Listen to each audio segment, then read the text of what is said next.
Let me paint a picture for you and see if this sounds uncomfortably familiar, because chances are you either are this couple or you know someone living this exact reality right now without even realizing how they got here.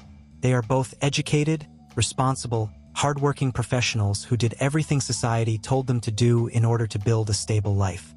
She works in communications earning around $65,000 a year. He works in tech support figure line, landing somewhere around $140,000 a year, which statistically places them well above the average household and comfortably inside that category most people would label as financially secure, the kind of income that should translate into calm nights of sleep, steady investments, vacations without guilt, and the quiet confidence of knowing money. Problems belong to someone else's life, not theirs, and yet the strange reality is that they feel anything but secure, because every month seems like a race against the calendar. Every bill feels heavier than expected, and despite earning more than they ever imagined when they were younger, their bank account somehow still hovers dangerously close to zero by the time the next paycheck arrives. They wake up early, commute through traffic, spend long hours at their desks, answer emails late into the evening, sacrifice weekends to catch up on life maintenance, and by all appearances they are doing everything right, following the exact formula that previous generations promised would lead to stability. But instead of building wealth, they feel trapped in a cycle of constant maintenance, like they are running on a treadmill that keeps speeding up no matter how hard they try to keep pace.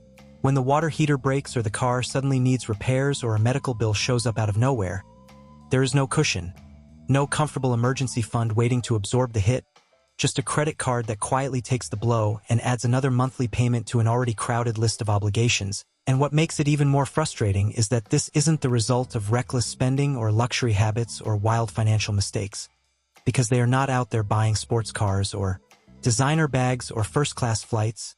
They are simply paying for the basic cost of existing as a middle-class family in modern America. They rarely see each other during the week except in those exhausted late-night moments when both of them are too drained to even talk.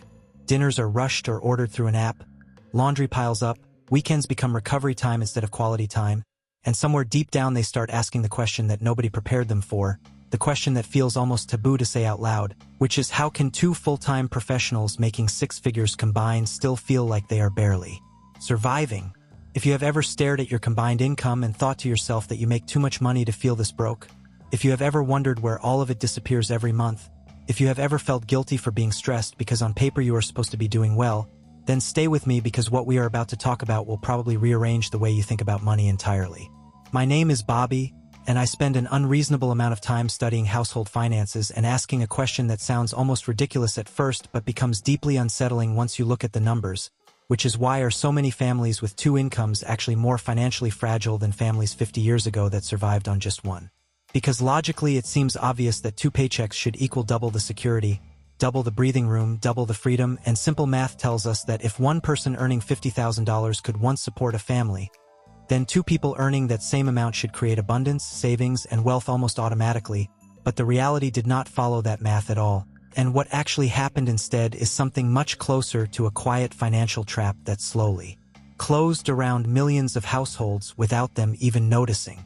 There is a term for this phenomenon, and it was popularized by Elizabeth Warren long before she entered politics, back when she was studying bankruptcy cases as a law professor, and after analyzing thousands of families who had completely collapsed financially, she discovered something that shocked even her, which was that households with two working adults were not safer.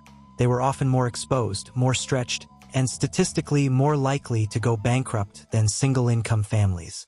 Think about that for a second, because it completely flips the story we have been told our entire lives, since we grew up believing that adding a second income was the ultimate safety net. Yet the data showed the opposite, showing that working twice as many hours and bringing home twice as many paychecks did not create resilience but instead created vulnerability.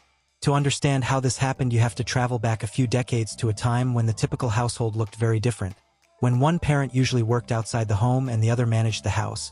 And while that model had its own social limitations financially, it had one powerful advantage that most people overlook today, which was margin. Back then, a single income, adjusted for inflation, was often enough to buy a modest house, cover groceries, pay for a car, handle healthcare, and still leave space for savings. And because only one income was required to sustain the household, the second adult represented untapped earning power that could be activated in an emergency, which meant families had a built-in backup plan without even realizing it. But as more households began adding a second income permanently, something subtle and dangerous happened across the entire economy. Because when everyone suddenly had more purchasing power at the same time, prices did not stay the same, they rose to meet that new capacity, and slowly but relentlessly the cost of housing, childcare, healthcare, and education expanded until two incomes stopped being an advantage and simply became the new baseline requirement just to participate in normal middle-class life. Homes that once cost the equivalent of $200,000 climbed to $400,000 or more. Daycare became a second mortgage, health insurance premiums ballooned year after year, and college tuition exploded into numbers that would have seemed absurd to previous generations. And every extra dollar the second worker earned was quietly absorbed by these rising fixed costs until nothing was left over. So instead of having double the safety, families simply had double the obligations, double the stress, and zero flexibility. And here is where the math gets uncomfortable, because when you actually break down what that second paycheck truly contributes after taxes, commuting, childcare, and convenience spending caused by exhaustion, the number shrinks dramatically, sometimes to the point where someone is essentially working 40 or 50 hours a week for a net benefit that barely moves the needle at all. You lose a huge chunk to higher tax brackets, then thousands more to daycare, then transportation costs, then all the little expenses that come from being too tired to cook, clean, or manage life manually. And by the time everything is accounted for, the supposed $50,000 salary might realistically add only a few $1,000s of actual breathing room, which is shocking when you consider the time and energy required to earn it. And the psychological trick is that because the gross income looks big, because you see that impressive six-figure number on paper, you start making decisions as if all that money is truly available. So you buy the house the bank says you qualify for, finance the cars you think you can afford, and lock yourself into monthly payments that only work if both incomes keep flowing perfectly forever. But life is never perfect or predictable, and eventually someone gets sick or burned out or laid off or needs time off to care for family. And that is when the trap snaps shut, because there is no backup income left to activate since both were already required just to stay afloat. The old single-income family had a reserve, the modern dual-income family has none. They are operating at full capacity all the time, which means even a small disruption can trigger a financial collapse. So the real problem isn't that people aren't earning enough, it's that their expenses quietly expanded to consume everything they earn. And the solution is not necessarily to make more money, because more money often just leads to bigger commitments, but to rebuild margin and flexibility, to structure your life so that one income can cover the essentials and the second becomes optional rather than mandatory. Because optional income creates freedom, and freedom creates security, and security is what everyone thought two incomes would provide in the first place. If you can lower fixed costs, buy less house than you qualify for, keep cars simple, avoid lifestyle inflation, and treat that second paycheck as fuel for savings and investments instead of survival, then over time something powerful happens, which is that you finally build real wealth instead of constantly treading water. And once your investments start generating their own income, once you have an emergency fund and options and the ability to step back without everything collapsing, you realize that the goal was never maximizing income, it was maximizing flexibility. Because true financial strength is not about how much money flows through your hands every month. It is about how many choices you have when life inevitably throws something unexpected at you. Now that you see the trap clearly, the question becomes simple and uncomfortable at the same time, which is whether you are going to keep building a life that requires both incomes forever, or start designing one that could survive with just one. If this perspective helped you rethink the way you look at money and work and security, make sure to hit subscribe and give this video a like, because sometimes the most dangerous traps are the ones we mistake for success. And once you begin to see it through this lens, once you recognize that the problem was never your discipline or your intelligence or your work ethic but the structure itself, something shifts inside you because you stop blaming yourself for a game that was quietly designed to keep you running in place, and instead you start asking better questions. Questions like, why does success feel so exhausting, and why does earning more never seem to translate into feeling safer, and why does every raise somehow disappear before it even has a chance to improve your life? Because think about what most people do the moment their income increases. They celebrate briefly and then almost automatically upgrade something. Maybe they move into a slightly nicer apartment. Maybe they finance a newer car. Maybe they start saying yes to more subscriptions or more conveniences or more small comforts that feel harmless individually but collectively lock them into higher monthly obligations. And before long, that extra $1,000 a month they worked so hard for has already been claimed by new bills that now feel permanent. This is how lifestyle inflation sneaks up on people. Not through wild extravagance, but through small, reasonable decisions that stack on top of each other until your cost of living quietly rises to match every dollar you earn, turning what should have been progress into nothing more than maintenance. And when both partners in a household fall into that same pattern at the same time, the effect compounds because now every financial commitment is calibrated to the assumption that two salaries will always be present, which means neither person truly has freedom anymore, because stepping away even temporarily feels catastrophic rather than optional. So instead of work being a choice, it becomes a necessity.